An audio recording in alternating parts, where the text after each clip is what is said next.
জন্মভূমির স্পর্শ নতুন বাসভূমি এই স্লোগানকে সামনে রেখে ২৫ ও ২৬শে জুলাই হতে যাচ্ছে ১৭তম Bangladeshi American festival ২০২৬।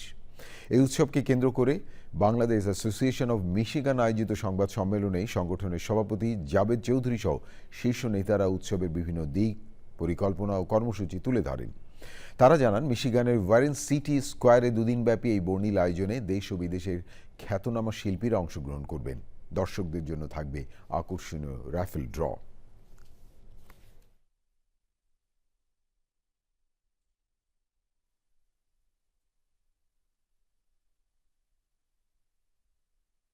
Bangladesh American এই সবচেয়ে বড় জনসমাগমে বাঙালিয়ানা ছড়িয়ে দিতে সবাইকে আমন্ত্রণ জানাচ্ছি। দেখা হবে ২৫ এবং ২৬ তারিখ সিটি অফ ওয়ারেনের সামনে।